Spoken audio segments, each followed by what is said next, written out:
And she has announced that recording is in progress. Very good. Okay. Good evening, everybody. Happy Wednesday. Good evening. Good evening. You too. Thank you. So the week has been nice so far, uh, except today. Today dropped to 44, which is kind of sad.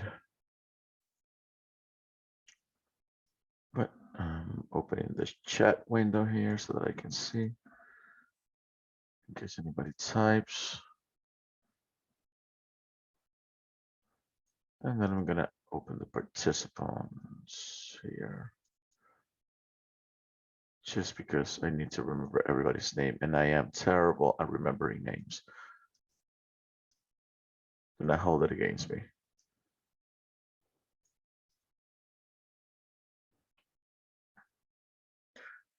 And okay.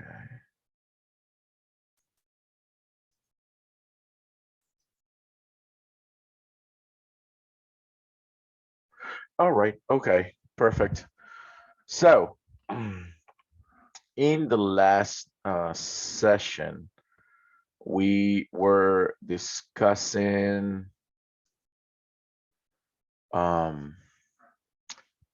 test data generation. We talked about test cases. As a matter of fact, wait, don't I just go back to the beginning here. No, not that one. No, not that one. Yeah, here. So we talked. So we did a quick recap of what we had covered in the past, since we had a long break. Spent a couple of minutes on that. Then we talked about test scenarios. We talked about how to write test cases. We talked about test data generation. Now, hoping that you guys didn't forget any of that stuff, did you? A little bit. A little bit. Because I was busy with the other part, like the Java and Selenium. Okay. I Okay. didn't get a chance. Okay. So you're saying that's more important than my lessons. That's what you're saying. No, it's not that. She said that, not all of us, please. Well, you know, no, I didn't say that it's your class is not important, but I'm saying that we had to practice a lot. That's why. Right. Well, sure. Every part is important. Now every part is important. Right. It's unbelievable, guys. Unbelievable. Again, okay. Not guys. That's one person. Please, Socrates. I'm just saying, you're a class, so you must be a unity. Oh no, right. No! Don't put everyone in the same class. It's just one person. Wow. All right, we're very divisive here to the start. All right. I see somebody raise their hand. Hi, it's me, Famida. Famida. So I wanted to ask a quick question that we don't usually use test scenarios for agile methodology. Is it because for the agile methodology, they prefer it's more preferred to do the automation testing than manual, or it's because the agile methodology works like the testing works side by side. So if we use test scenarios, it would be more time consuming. So let me answer that question in this format. I'm gonna have to plug this out, and I'm gonna do something for you. Perfect. And I'm gonna do something for you here. So first of all, let's go back a little bit into your question. So you're saying that in agile methodology, we don't use test scenarios.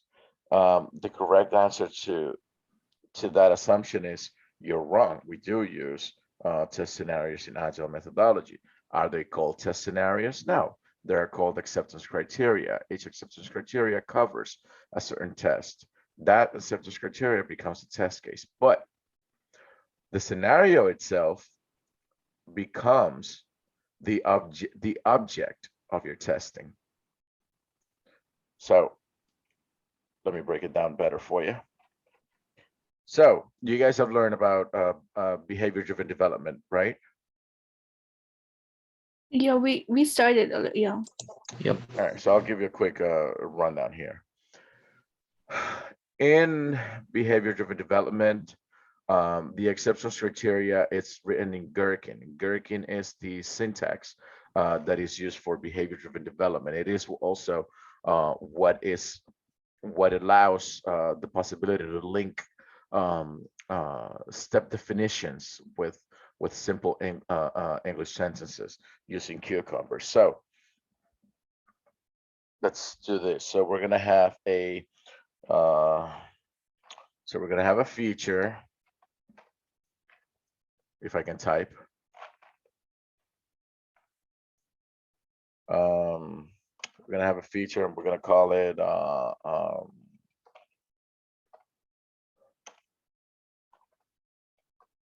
login functionality. Now, this feature now contains something that's called scenario. This scenario, to not get it confused, okay? To not get it confused. This scenario is simply syntax in Gherkin. Okay, so given one and then, scenario outlines, scenarios, right? Feature files, right? You guys get the basics of that, right? Right. Okay, so we're gonna say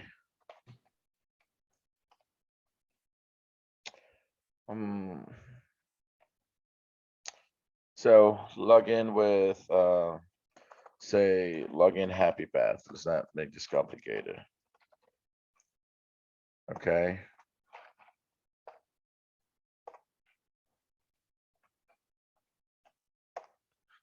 And then we're gonna do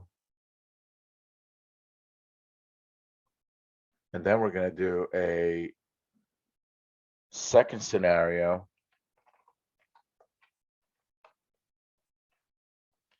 And this one we're gonna call it login wrong credentials. So with that said, now we're gonna have to give a one and then here. So in my last explanation of what a scenario was, where is the scenario here? The login information, this is the scenario, because the login information, we have to put for information, correct information or wrong information. There is a button for username, password. The username is a one scenario and password is another scenario. Yeah. Okay, this was Hasina. Yes, Hasina, yes. Okay, sorry. The name is all together, so I'm not sure. Yeah. Hasinat, so correct. The scenario is right here, the feature. So if I was to find this in Rally, Jesus, if I was to find this in Rally, I will have something like something along the lines, as a user, I need to be able to log in to the site. www blah blah blah blah blah blah. Okay. So as a user, this narrative right here is this right here, the login functionality. This narrative as a user becomes your scenario. So the scenario is not so important as to writing the test case, but as to be the overall guidance of the functionality that you're testing. the object of your testing. Does that make sense? Yes. Very good. So from here, once again, you're gonna have, I'm gonna delete this.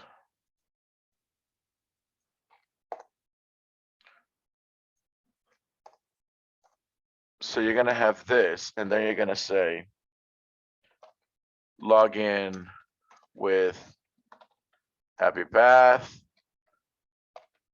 log in with round credentials, right? So the same thing you're doing here, just differently, right? But you're still doing the same thing. You have to have a parent. So you guys learn about hierarchy in Java, right? Inheritance. You can say that this is inheritance right here, because the scenario is the parent of the test cases. Right? So it is a simple description, okay? A test scenario is any functionality of the application on the test that can be tested. And from that functionality that was developed in the sprint, in an agile sprint, say, once again, that login functionality was developed. So I'll tell you one thing that I'm actually working on right now, that I'm automating right now for this other company that I do consulting. So we're automating a mobile app, right? And the enhancement that they want to automate, or that they want to work on, let's just say, it's actually what you're already logged in, but when you're logged in, you're gonna get a greeting. So the context of this rally issue comes in this format. As a user,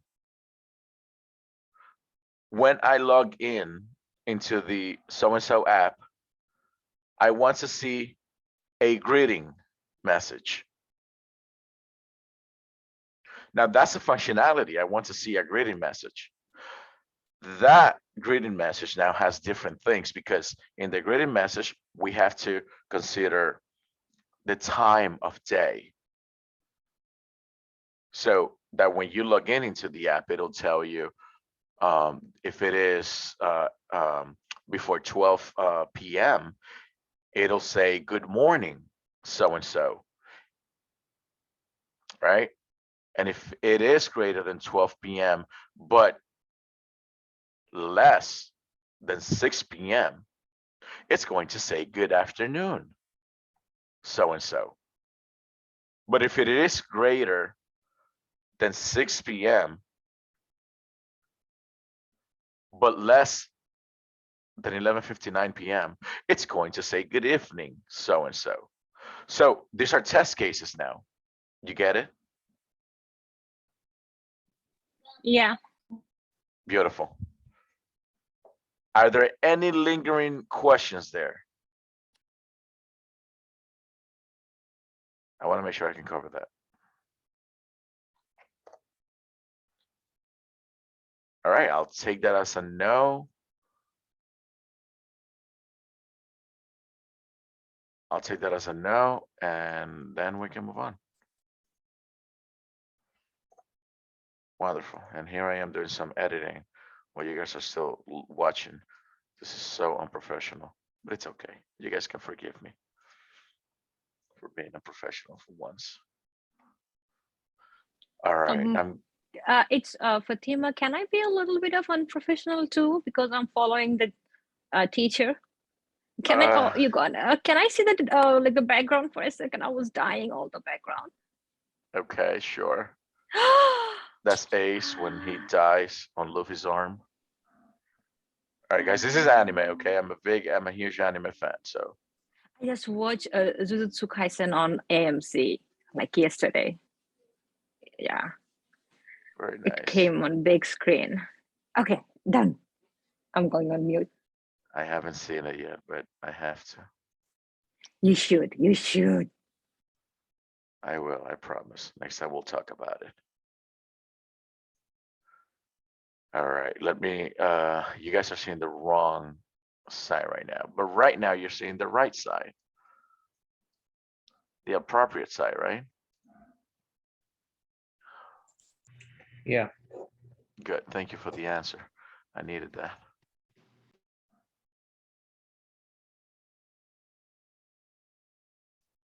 Okay, so let's bring ourselves back into the reality of why we're doing this and how we're gonna do it. So now that we took care of that question there, I hope that it was helpful. Now we're gonna jump into the next section after our test data generation. This section is larger in scope. It contains a lot of things. So I hope that it generates a lot of questions. I made it my sole topic for today. And in doing so, I hope that that this will be that this will open a lot of discussion because with discussion, um, there is always an easier way to remember things. Okay, so let me bring back my laser here. I like my laser. All right, so test plan, guys. We've been talking about test plan for quite a while here in the class. We mentioned that in the very beginning, in the second class as well, and so on. And test plan this and test plan that. And why is test plan mentioned so much, right? What is this test plan that we keep talking about, that we keep hearing? Well, I have no idea. But guess what? We're gonna find out. So you were seeing me just a moment ago tweaking with this slide right here, but this is really a quick a question for you. So say so let's look at both slides, right? So you're a manager, right? And you're a manager on both photos. But then your employee comes in and says, hey, we need to devise a plan for how we're gonna do this. The proposal you came up with is not really adequate. You know, like we have no idea how to start something, right? And then you have a figure A here, an aggressive manager that comes to you and says, I'm the manager. Now you're gonna do as I said, whatever that was, right? Or figure B here. Okay, let me explain why we need a test plan. That's a big typo right there. Whoever made this, that's a defect right there. Apostrophe plus S, leading to an object that doesn't exist, leading to a subject, not a predicate. So if you were to choose what is the best outcome, or what's gonna yield the best outcome, which one would you choose?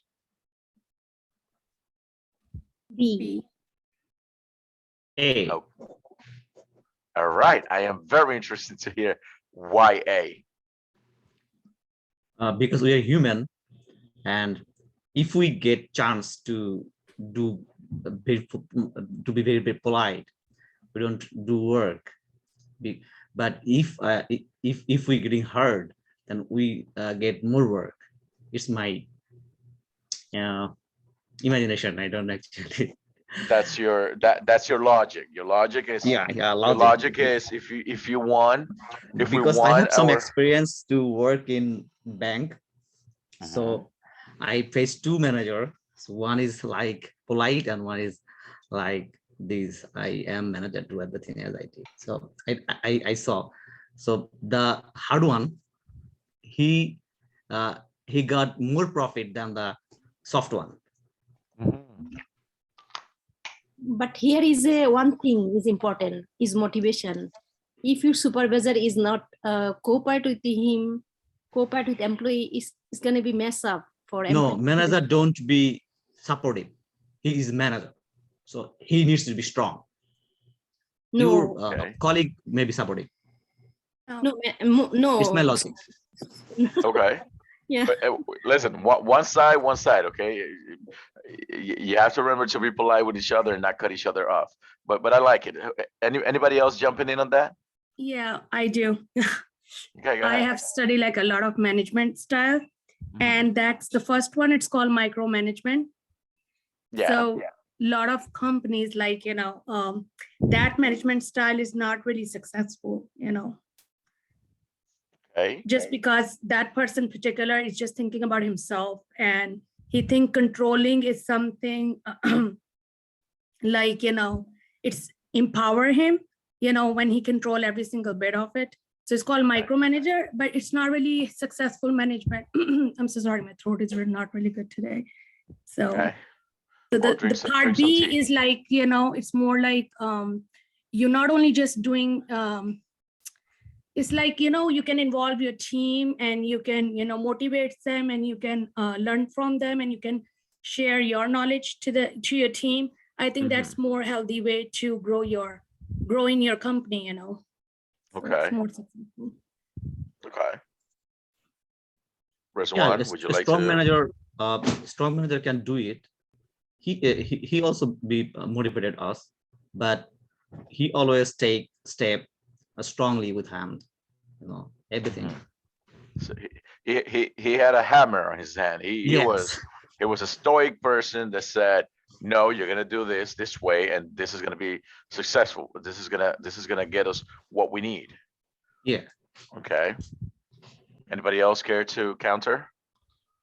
I mean, from my personal experience, I worked as a manager for 5 years, and every time I did A, it didn't work out too well, and every time I did B, people were more happy, they were more involved, and they would give me suggestions. But I think I also agree with what Rizwan is saying about you can't be too nice. Mhm. You have to be strict, but I would go with B.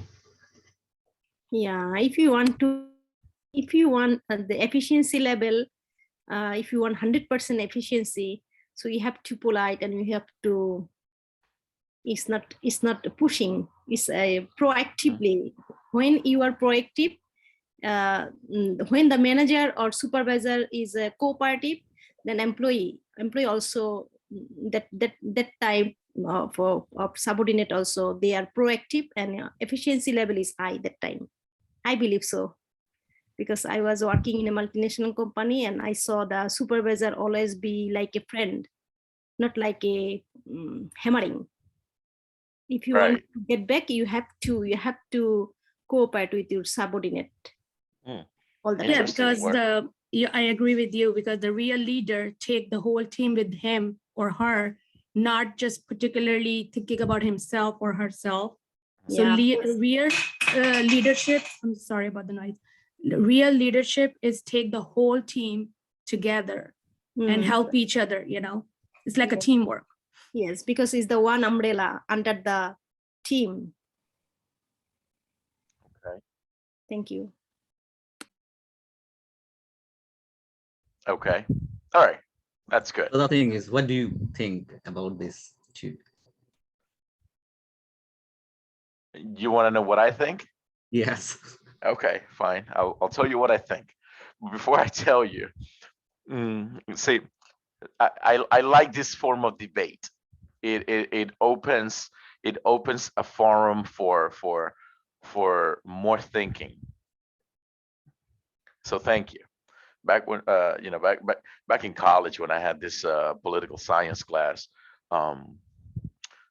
it used to be incredible because the entire hour and a half of class was literally us debating amongst each other and with the professor. That was Yeah. really all the class, all My semester. major is political science also. Yeah, that's good. But it's great. And, debate, it's really what opens up your mind, your thinking, your thought process.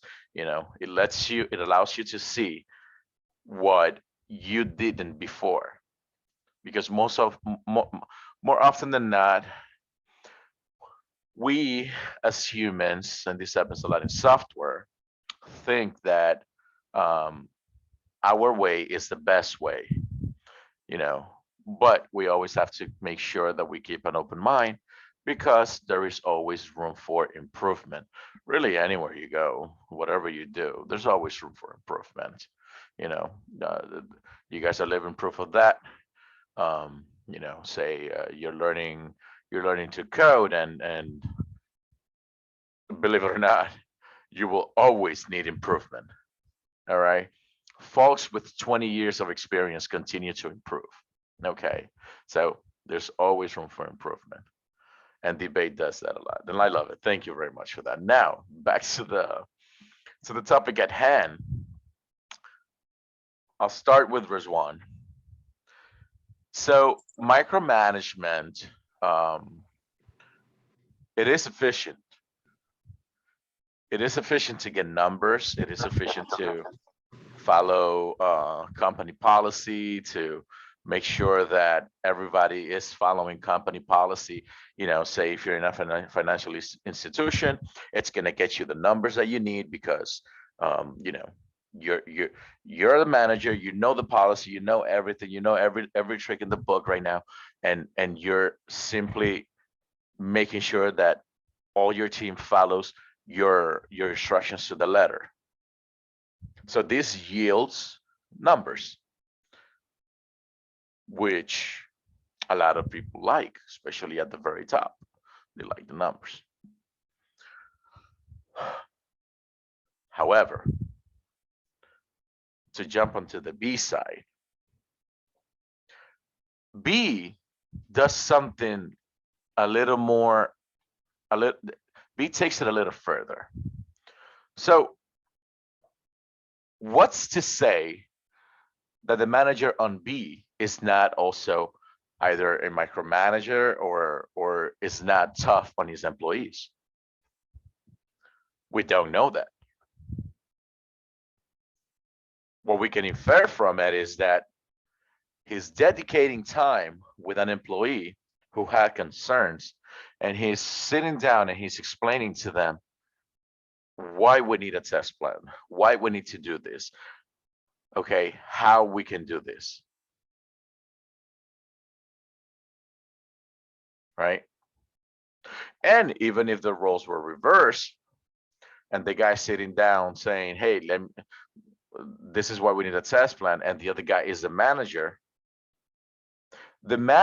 even though he knows the policy, even though he's a stoic person, he's still listening to the employee. God knows, somebody who's been in the company for a lot longer than him. Sometimes you have people like that. Take me, for example. You don't think I'm young, but I'm very young. And yet I'm in a position that I manage 11 teams in one of my jobs.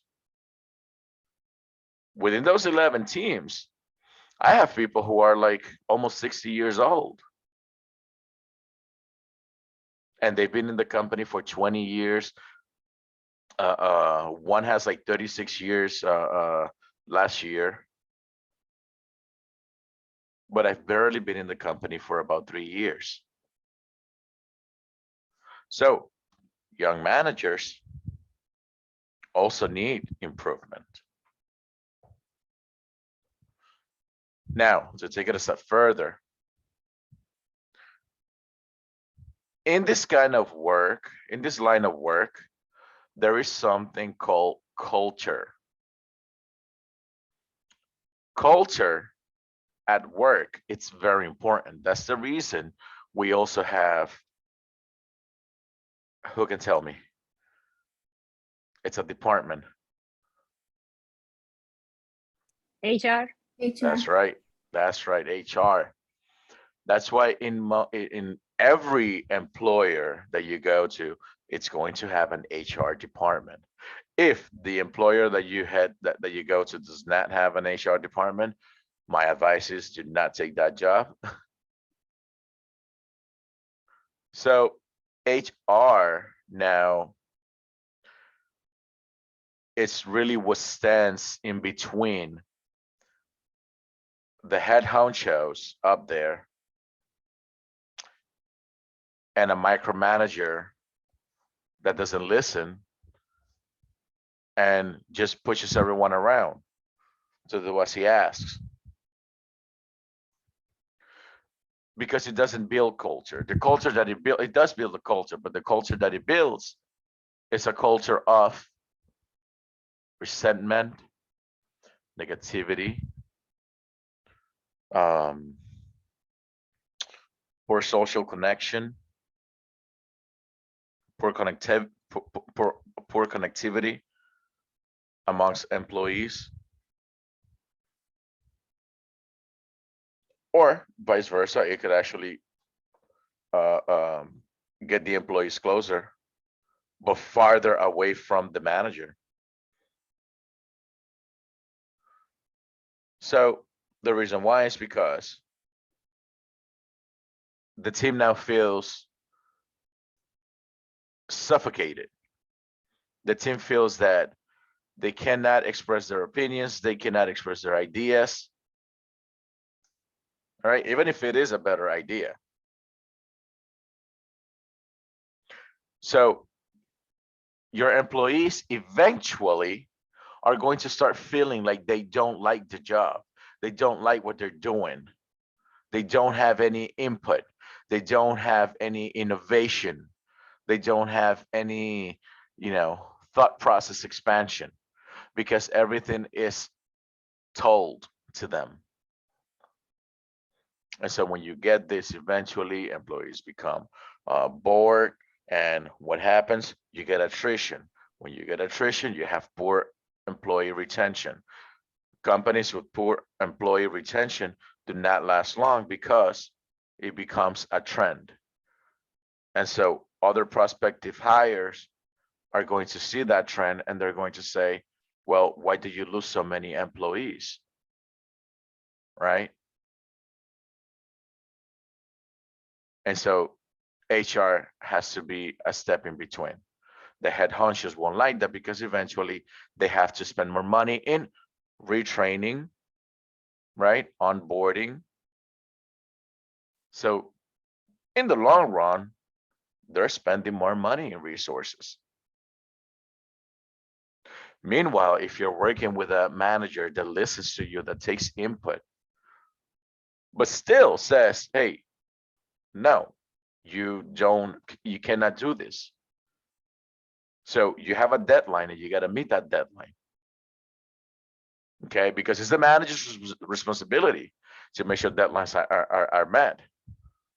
However, you don't have to be an a-hole about it.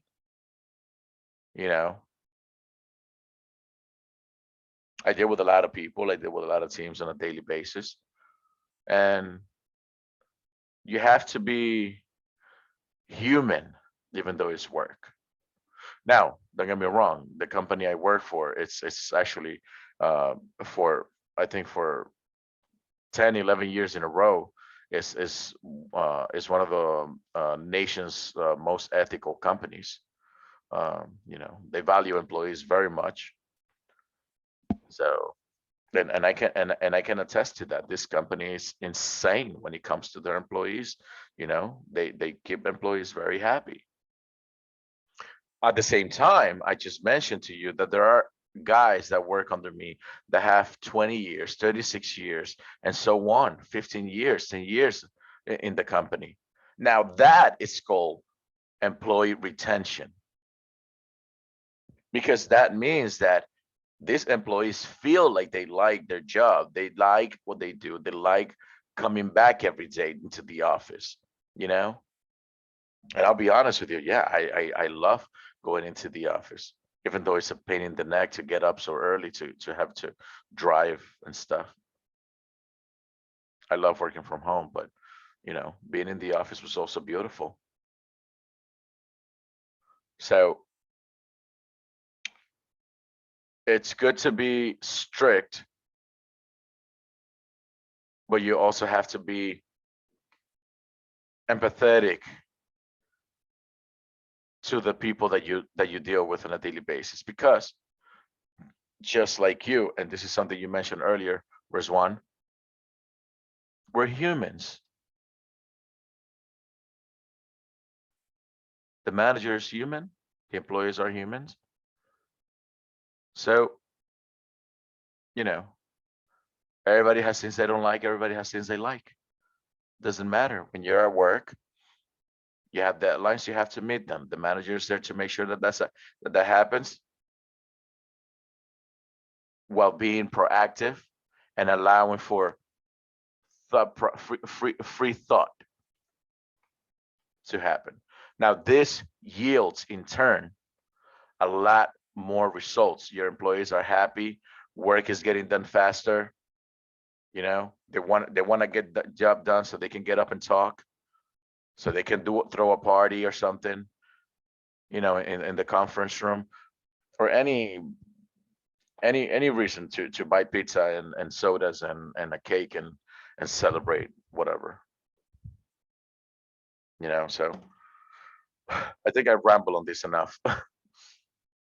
That really is, guys, my thought on it. You can disagree, you can agree or disagree, or agree to disagree, or disagree to agree. Doesn't matter. But that's what it is. We all have an No, opinion. you explained very well. Like, Well, thank you. But we all have an opinion, you know, so Yep. it all comes down to, you know, how we feel and then how we see it all come together. All right. So that's what it is. All right, beautiful. Let's move on, because this took a bit. Software testing plan. Guys, why do we need a testing plan? A test plan? We need it because, again, like here, we need a roadmap. A roadmap, it's a document, an article, and an idea, or a collection of ideas, more than ideas, a collection of steps to get us to where we want to go, to get us to the final step, to get us to the light at the end of the tunnel. The roadmap takes us step by step. So consider roadmap, you know, just like a road trip. If you want to make it to Florida, but you want to make a couple of stops, right? If you want to make it to Florida, what do you got to do? Are you going to drive 18 hours straight, or you're going to make some stops? You're going to make 3 stops. So along the way, you want to visit Williamsburg in Virginia. So that's one stop, and you got to plan what you're going to do, and so on and so forth, right? Account for gas, account for travel expenses, for food, and so on and so forth, right? Rest. So a roadmap helps to visualize your end goals. So having a roadmap really helps in directing you and your team. Now, it provides visibility check for resources, right? Now, resources doesn't mean only you know, people, let's call it people, right? But it also means money. It also means tools. It also means meetings, right? Travel, a bunch of stuff that has to account for it, right? Outsourcing, and so on. It also adds visibility for schedule. And I gotta mention goal here too, because that schedule allows you to visualize, you know, when you'll be able to reach that goal right here. So that goal is the end. That goal is where you want to go. That's where the roadmap is going to take you. You know, so you have to, it'll help you account for resources. It'll have, it'll help you understanding how long you can do it, you know, and how long you can reach that goal. But what is a test plan still?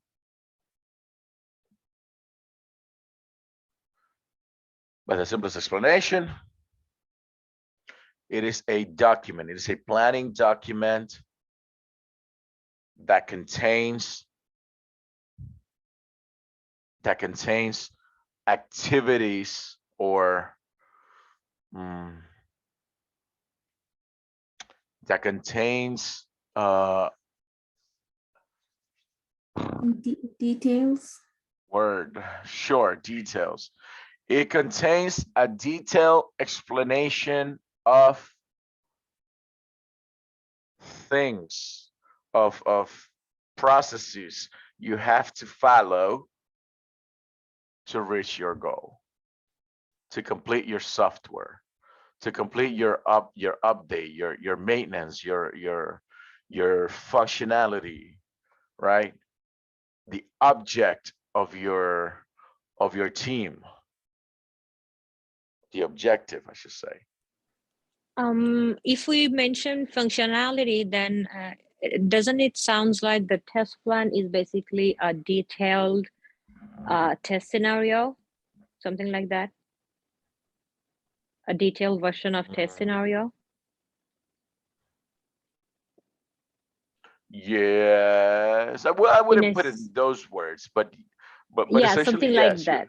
you're gonna have to. So you're not gonna talk about test cases here, but you will talk about test scenarios. So these test items right here, right? These are the scenarios. So yeah, essentially, if you look at it that way. So, but to go into more detail, we're going to talk about, you know, it's going to lead you down a line of goals, right?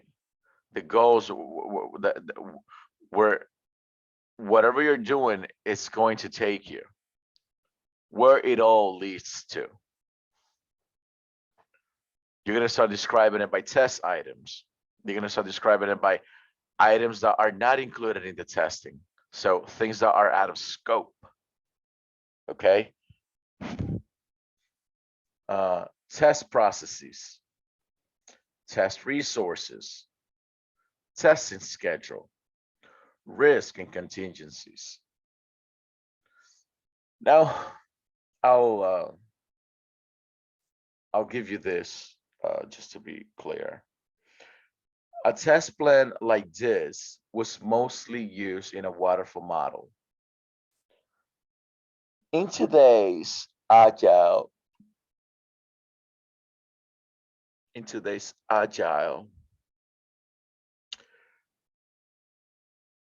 we still do a test plan like this, but only at the very beginning before a project begins. This is called a test strategy. We then develop test plans upon releases approaching, which do contain these items on a very high level.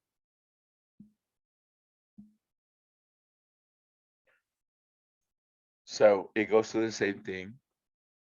What the goal is, ensure a successful release, or ensure a successful release of the functionalities in question, right? The test items, the scenarios, that the user stories that you worked on, right?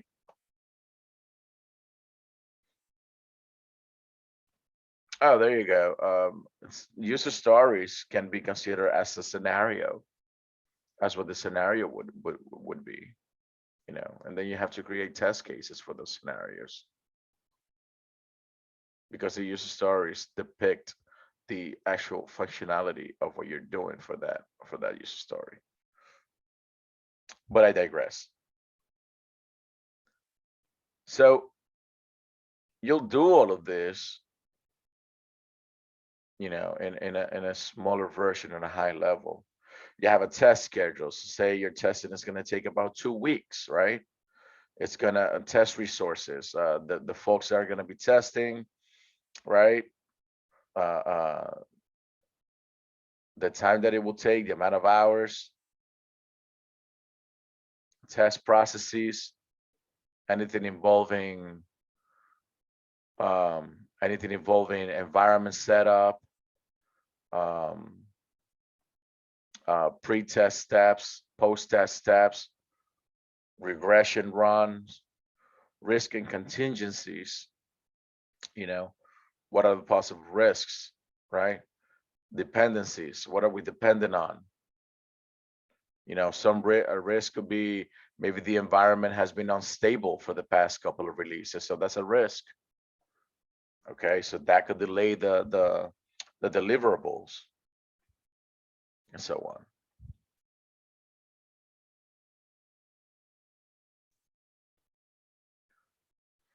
So goals of your testing. Now, depending on your testing, depending on your role, on your functionalities, or you know, what kind of project you're working on. The So goals. here I have a question. So Okay. who fixed the test plan? The tester or a test lead. Manager, right? The test lead. Okay. You have a manager, you have a test lead, right? Your manager works on the test strategy. Your manager is the person in all of the planning meetings. Your manager is the person that in all of these planning meetings says, all right, yeah, we're looking at so and so, we're looking at resources for this, we're looking at these tools, we'll be able to do it, or we won't be able to do it unless we get this new tool, or blah blah blah blah, or our current technology is not capable of doing that, so we'll have to find a way to do it using so and so. So you come up with mitigations and whatnot. A manager talks about the test strategy, deals with the test strategy. In an agile team, the QA lead or the head QA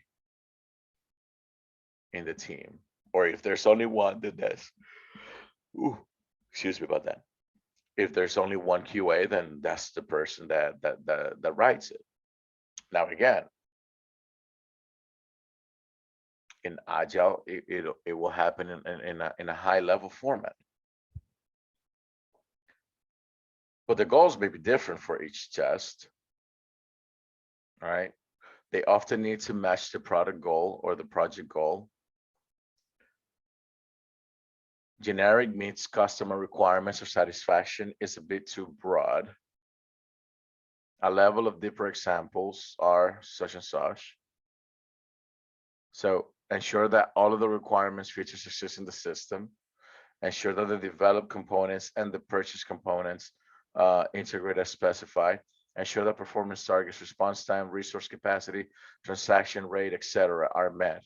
So this right here are all goals depicted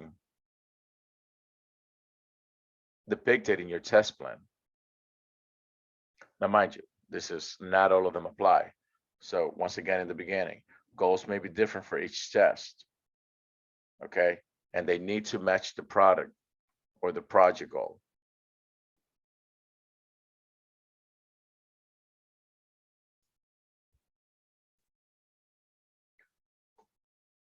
Now, test items.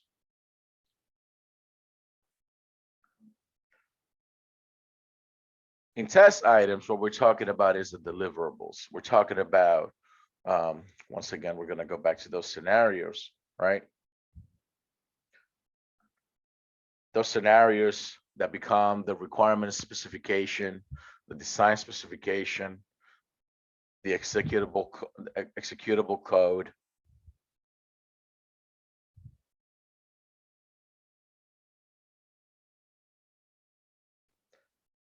Working through every functionality that you worked on during each sprint. For example, say you have a quarterly release schedule.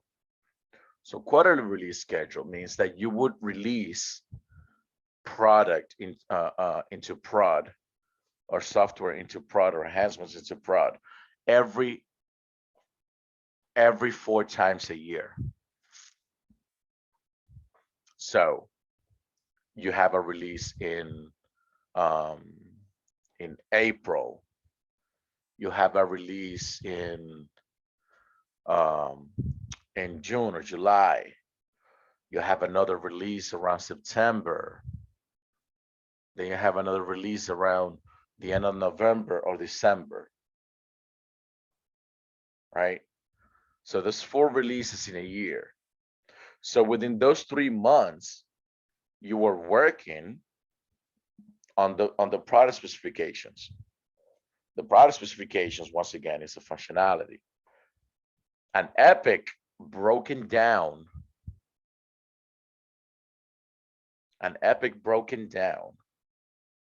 into smaller user stories to allow you to work on each specific functionality little by little until you reach the end of the iterative process.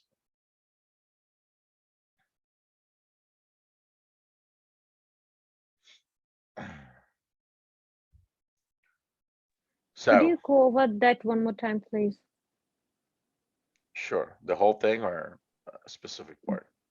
Just the iteration part. I got lost somewhere. Sure. So put it this way. So this is an epic right here. The test items, right? The title. This is an epic. Don't read too much into it. Just imagine it. This is an epic. An epic is broken down into individual functionality cards, right? User story. So this is one user story, another user story, and so on and so forth, right? So say you have 13 user stories, not 13, 11 user stories here. So 11 user stories here that you got to work on one sprint. One sprint, say again, is about 2 weeks, 2 to 3 weeks, depending on your project, depending on your team. More often than not, it's only 2 weeks. So each of these stories, this is called an iteration. An iteration is one sprint. So 2 weeks is an iteration. So you're iterating through each sprint. So once the sprint is done, you move on to the next one. So that's what iteration means. So in the iterative process, you go through each functionality, each user story, it goes through development, then it goes through testing, right? And if everything goes well, the test cases get close and the user story passes and it goes into accepted by the PO. So once this is done for all of the stories, then you go into the next iteration. Now, with that Got said, it. okay. So with that said, this become the test items in your test plan, because this is all that you worked on. So for example, say the first 3 of this are just research spikes. Research spikes do not have testing tasks. The research spikes or analysis are done by the developer to figure out what they need for the future stories.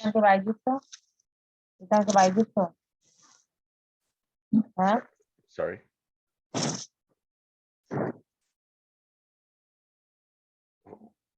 I'm gonna guess that wasn't for me. Okay. So with that said, now you have the rest of the stories which do have test and test. So 1, 2, 3, 4, 5, 6, 7, 8.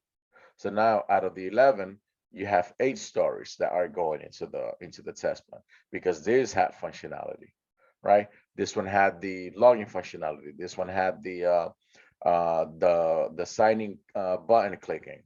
This one had the checkbox functionality. So for like remember my credentials.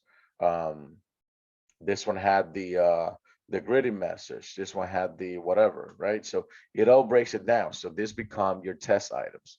So when you're writing a test plan, then you talk about testing items will include so and so, so and so, so and so. Questions about that?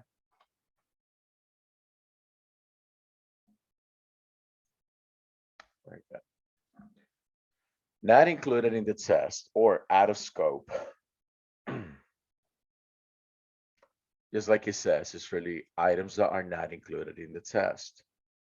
For example, say that your team is working on enhancements. Just like I mentioned before, so my team is working on an enhancement to that when you log in, it'll revamp the greeting message. So the greeting message is going to vary now depending on time of day. It's going to say good morning, good evening, good afternoon. However,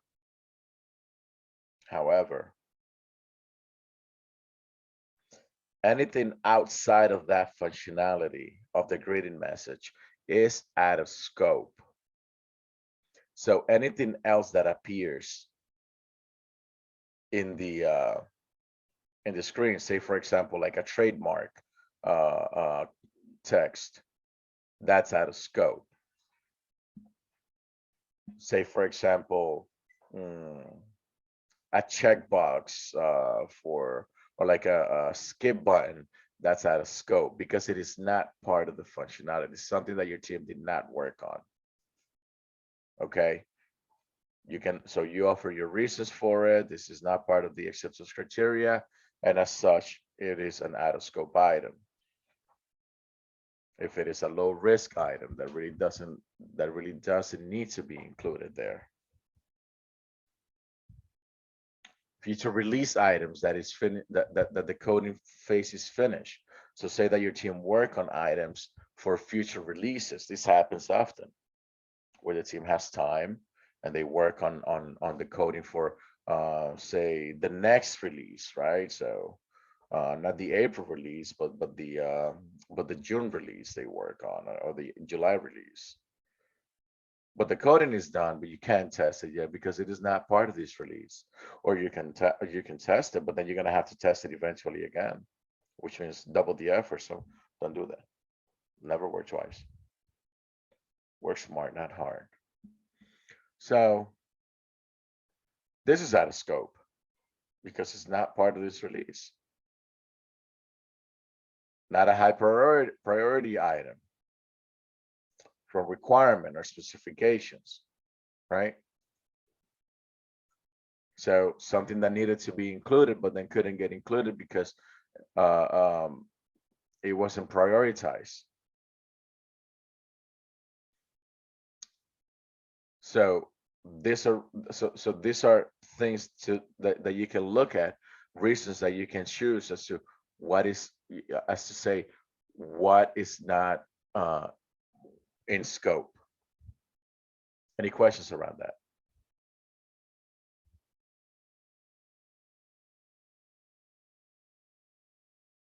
This is going faster than I thought.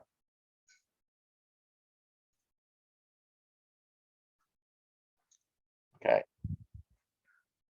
So let's talk about a test process. Now, testing process involves a lot of things. So we have to consider what testing methodology will be applied. Obviously, if we're working in Agile, then that's the one that we're going to apply.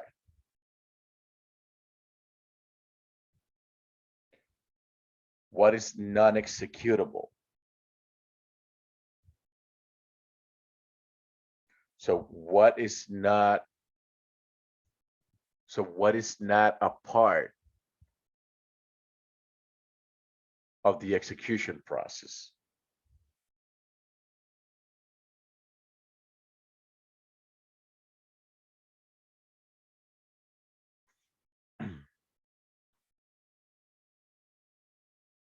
So in your list of test cases, so in your list of test cases, you can talk about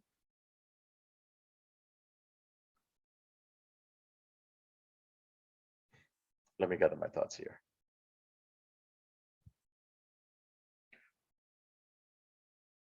In a list of test cases where you consider what's possible and what's not possible to execute, say, for example, functional versus non-functional,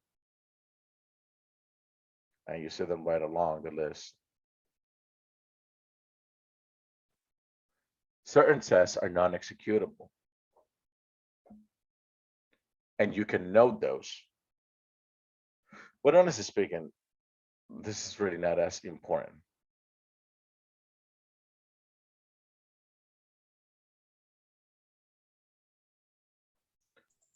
So Hmm. in a test case, is there anything that is non-executable? Because it's well planned test scenario or test case.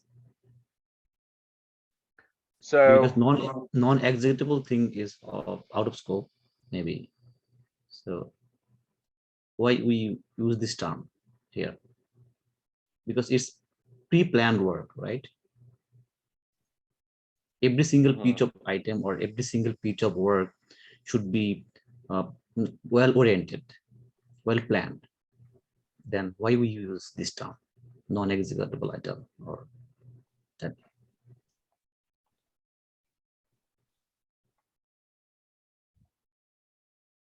okay.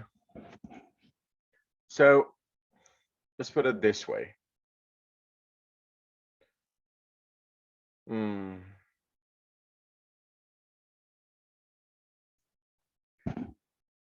So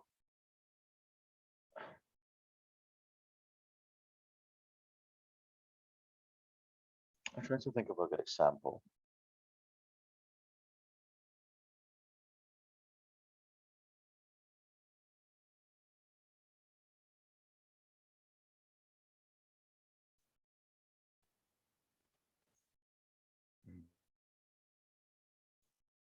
Yeah, I'm coming up blank.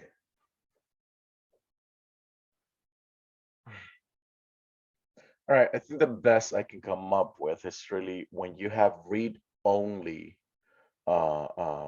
scenarios. Like, so this is stuff that you have to consider, like based on your team. So say there's something that you can only test in production, but you can't really do testing in production. However, one form of testing that you can do in production is to see results, right? So one scenario would include like validate or verify the result in production. So this is not something that you execute. This is just something that you're able to verify by visibility. Does that make sense?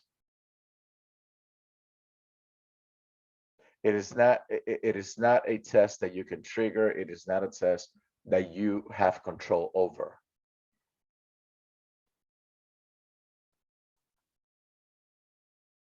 Is that making sense to you?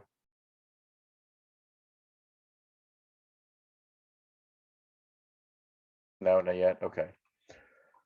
Let's imagine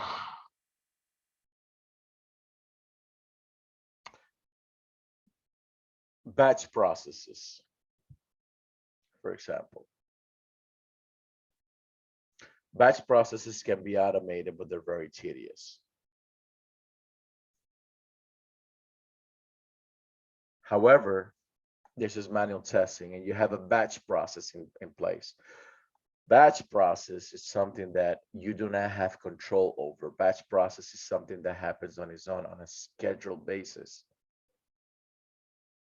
So the batch process runs, say, for example, either every day or every other day or every week, for example. Now this test is non-executable.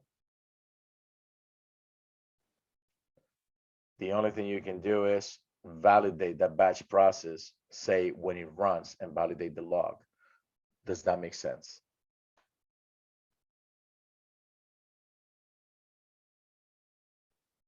Not yet? Am I audible? I'm not getting any feedback. Yeah, we can hear you. Okay. To the person that asked the question, did that help you understand better? Yeah, I got it.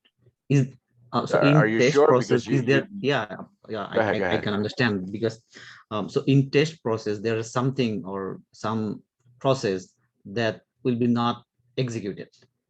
We have no control over the system. So this type of Correct. item or this type of thing is non-executable, right? That's right. So you can think of it as, you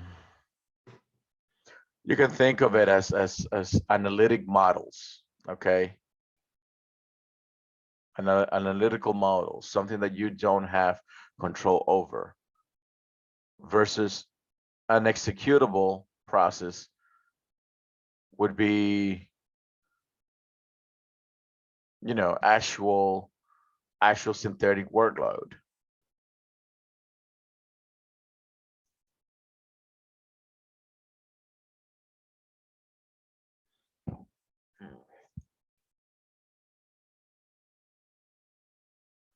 This is harder than explained than I thought.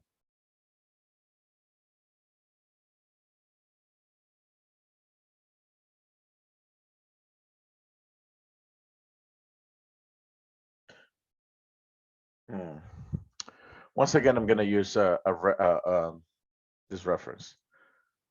Say a test require admin rights.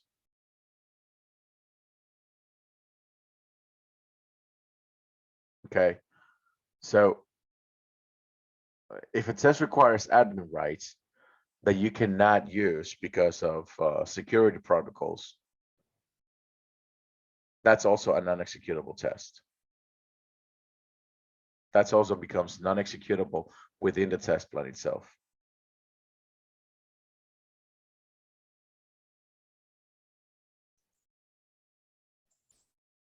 So it should be classified, right? This one is non-executable thing. Yes, if it is a thing in your Okay. project. More often than not, that's not the case. More often than not.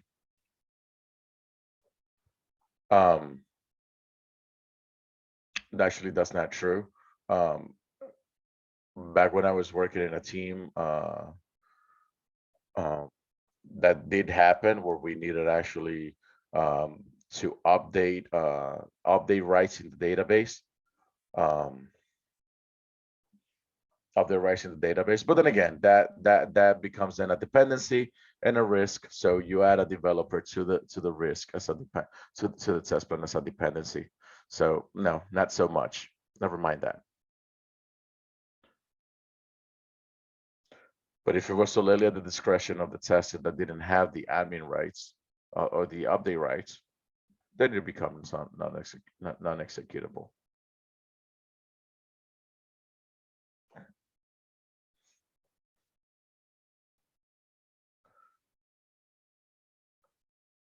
All right. For the next one, you want to take a look at formal inspection, informal reviews, any unit test, user guide, examples. So here what you want to depict is anything pertaining to anything formal and review processes that took place or that will be taking place within the testing. So this is where you note that. That's also not as important.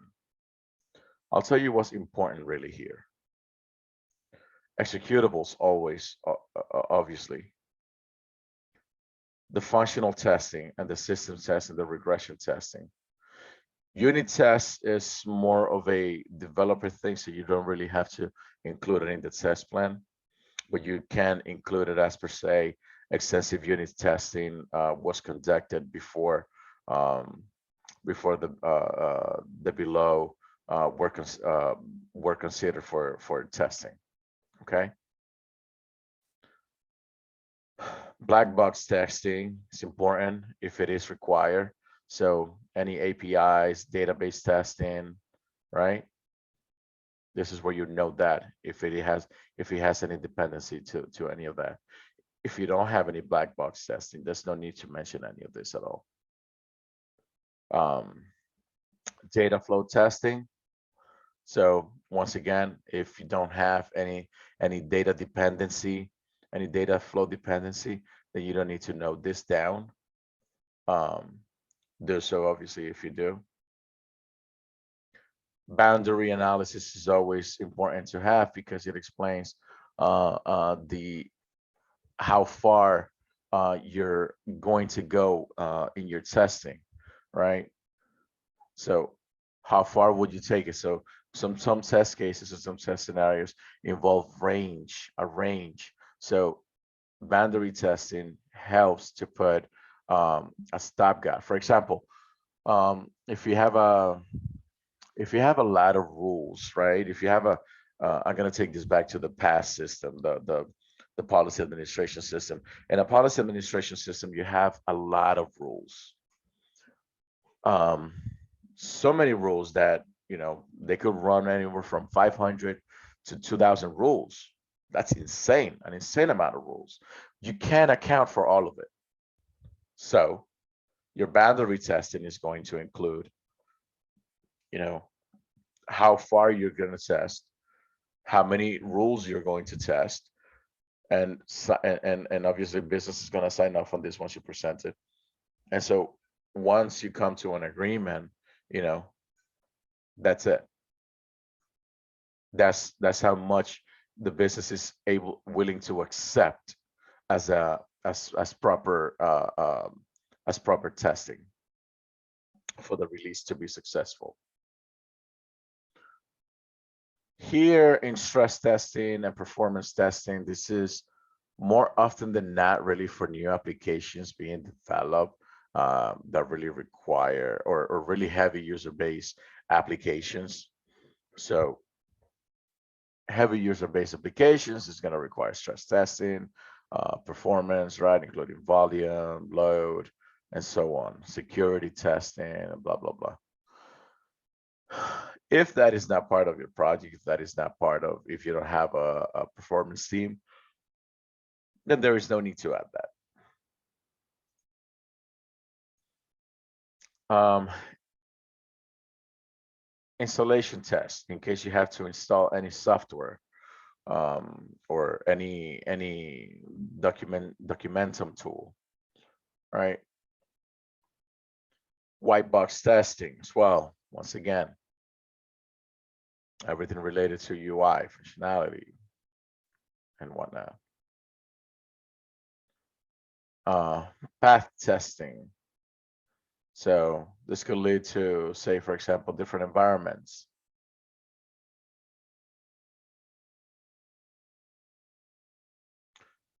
Object testing. Now this stuff is really not important. Unless you're really going into the nitty-gritty parts of code. There's really no need to get into this piece right here.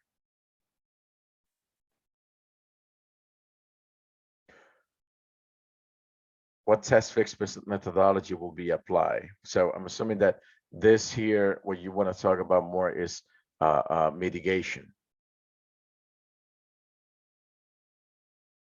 Okay. Locking mechanisms that will be used. You want to discuss here really, say, in case there's anything wrong, how do you put a stop to the process, to the whole process, right? When a risk becomes too high, when you're in the red, and so on.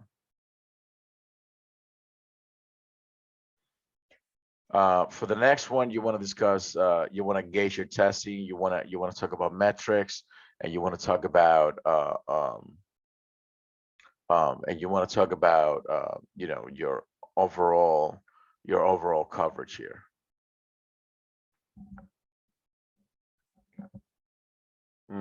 Severity.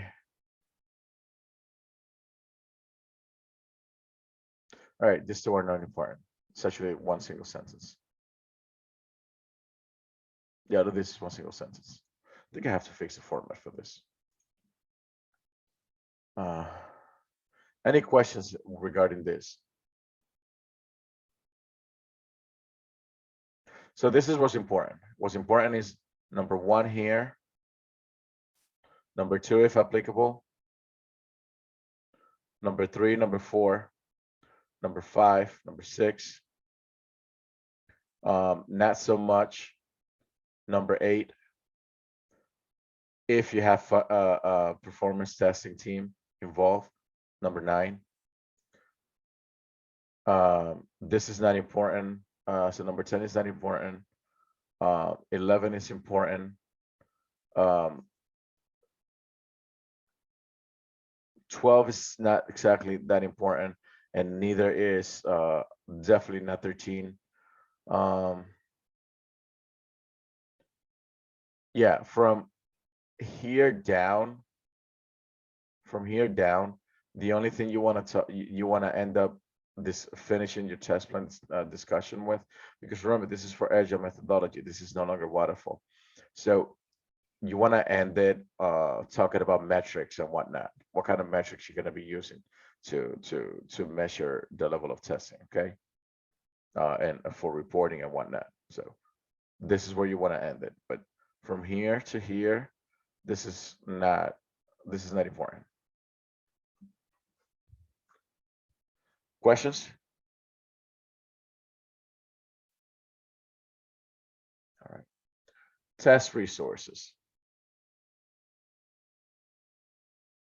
So you want to talk about the people that you're going to be using to do the testing, the tools, right? You're going to consider here, your opening statement here is going to be considering the amount of testing items that you have, the allocated time for the testing, all right, which we're going to get to in a moment.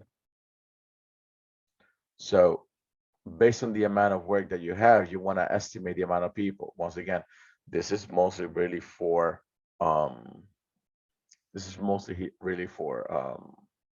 waterfall. Okay. In today's day, or in today's agile methodology testing, you know, you're using the same folks, you're using the same team that you're working with in the iteration, unless you have a system team that is going to take care of all of that for you. If you have a system team, then the system team is going to be noted here, right? No need to really mention the skills, but if there's any training needed, sure, for any amount of people,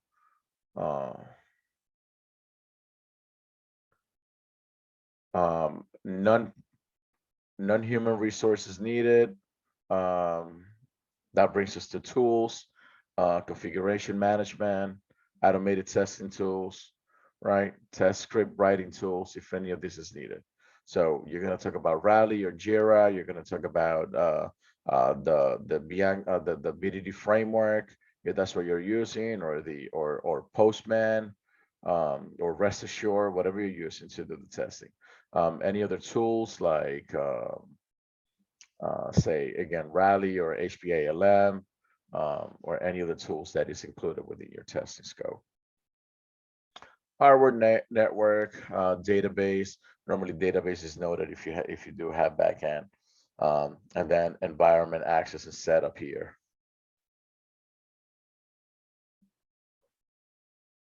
Questions?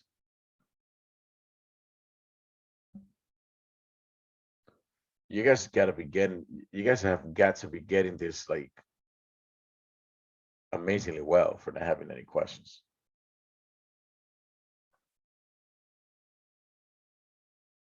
And again with the silent treatment. Okay. Test schedule. So what are you basing your test schedule on? Okay. So you want to base it Okay. on. Okay. Are you feeling alone? Huh?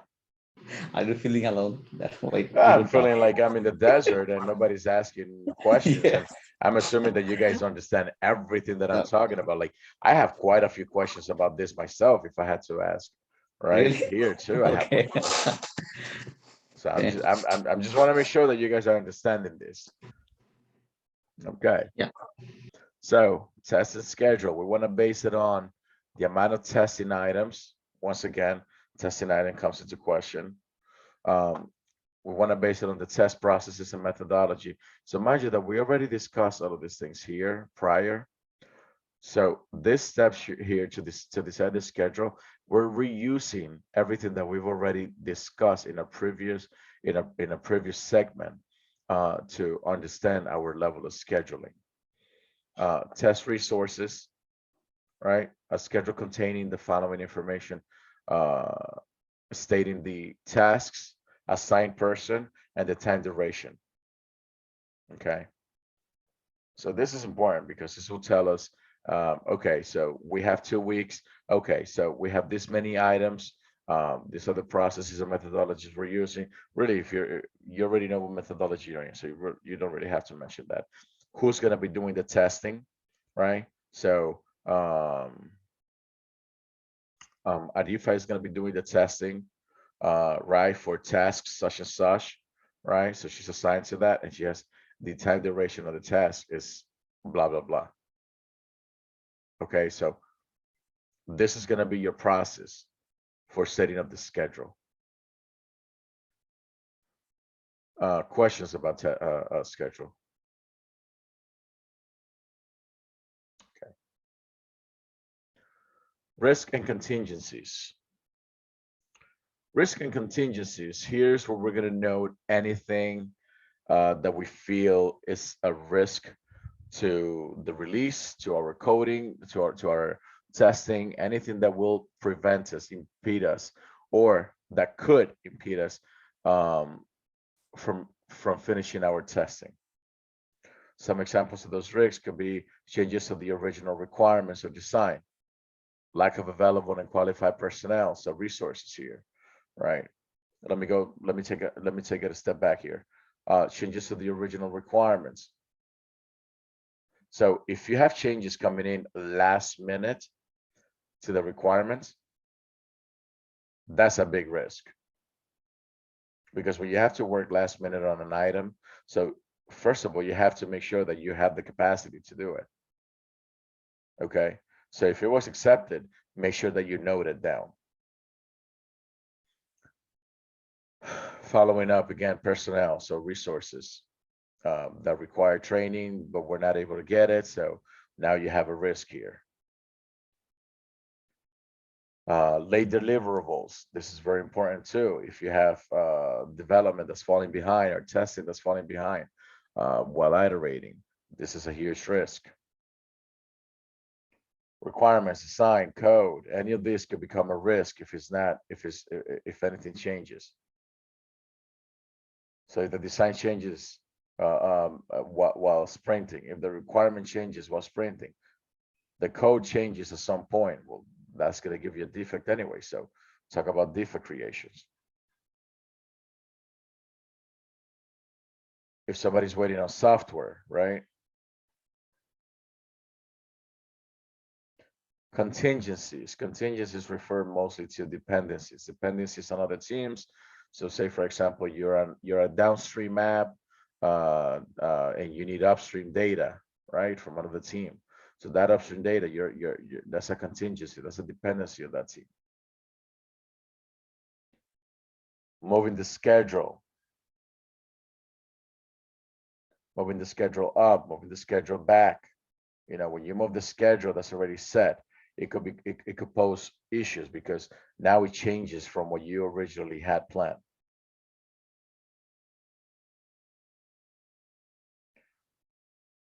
If the goals or the exit criteria changes,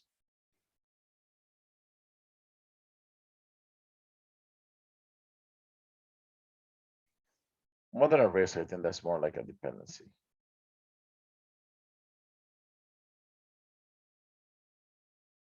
Still a risk though. Questions on risk and contingencies.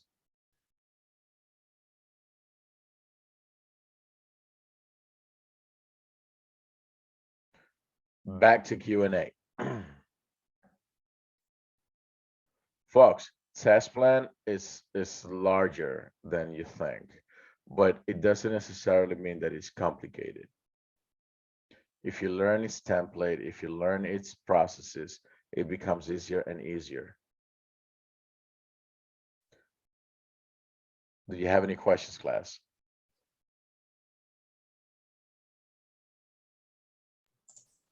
So the thing is, we have to know about the testing process like black box testing, unit testing, functional testing, or regression testing, or other methodology. You need to know your types of testing, Yeah. yes. Okay, so detailed, right? How it's gonna test. Yeah, I mean, when you're in a team, you'll know what's functional, you know Yeah. what's non-functional. We went over this in the class. I think I think you were not part of it. Okay. But you know, we're talking about functional testing. It's anything that is UI related, anything that you touch, anything that you have a look and feel for. The non-functional testing is stuff like security testing, load testing, performance testing. That's more on the side of non-functional testing. It's also interview question, right? This type of question they ask. Integration is a functional testing. Okay. Functional test or regression Functional. test? Okay. System testing, unit testing, integration testing, functional testing. All of these types are functional tests. Okay.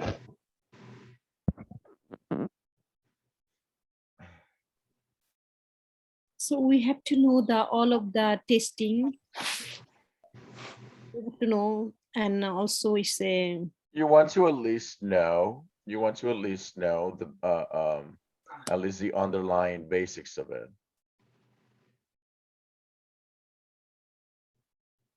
Okay. You want to know the underlying basics of it. Mhm. All right, class, if there are no more questions, we're gonna bring this bad boy to a close here. But before we do that, it's time for cha-cha-cha-chan.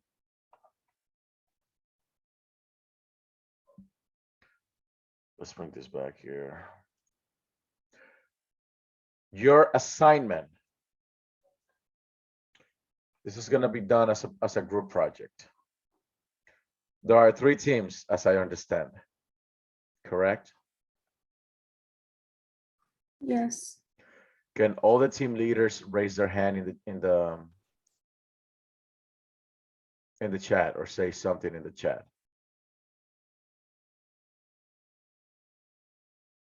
Okay, I got Famida, I got Rifat, and I'm missing one more.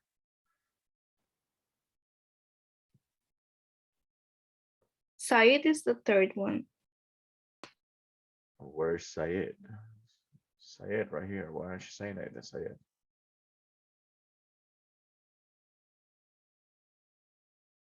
Is Syed present?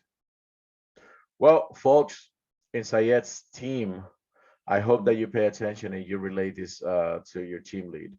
That's poor leadership right there. See, we're gonna go back to A or B here. Here's what's gonna happen. However, camaraderie comes from the team helping out the team leader. So this is also good for you guys. So to the team leaders, what you see in front of you is a little exercise that you will complete with your team. This little exercise includes a specification It includes a specification. The specifications included are noted down here. These are the specifications of the program. Make sure that you go through all of them. Now, your role or your project here is to make sure that you can write a test plan. Okay, high level is fine. So you're gonna write scenarios. You're gonna write a small test plan, a high level test plan. See what's good, what makes sense. You're gonna have a test execution. Okay, so make sure that you can do this in Excel. I'll send you guys a template that you can use for creating test cases. And then in case you come across any defect, you also have to make note of those. No need to do any fixing. You're not developers, you're testers. So make sure that you use your STLC knowledge, your STLC knowledge, your types of testing, everything that we've discussed thus far. Go back to the recordings. Lastly, the test plan that we discussed today. It is a lot of information, but that's the reason you're doing this as a group and not individually. So team leads, it is your responsibility to make sure I receive a proper test plan with documentation and everything before next class Wednesday. Okay, I'm gonna be sending this over to you guys. Again, these are the specifications. Over here you have things that you can think of. Now here, this is the link to the program. So you're gonna have to right click, either right click it or control click it, and it will bring you to something like this. Okay. Why can't I move this further?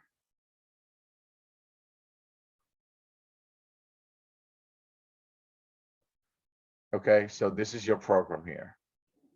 You have to make sure that you notice everything that you have to know.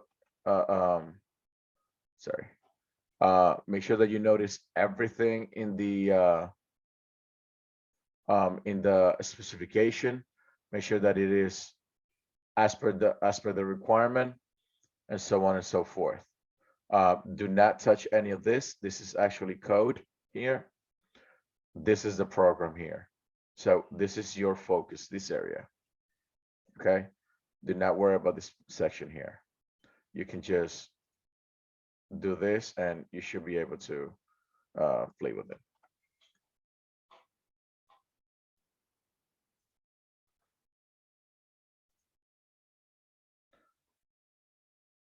Lastly, I'm including a list of items that you could that could be tested. Okay, so this is just a little help to you guys. As a matter of fact, you know what? I already put that in the recording, so it doesn't make sense for me to remove it. I suppose I'll leave it. I should have made it more challenging. But at the end of this, I want to go over a reflection time with all of you. But we can do the reflection time in the next class. So we'll spare some time to go over reflection time. Okay. But once again, your program is here. Your specifications are here. These are your duties. I'm going to be sending this out to you guys tonight for you to begin your project. Okay, can I get an acknowledgement from the team leads?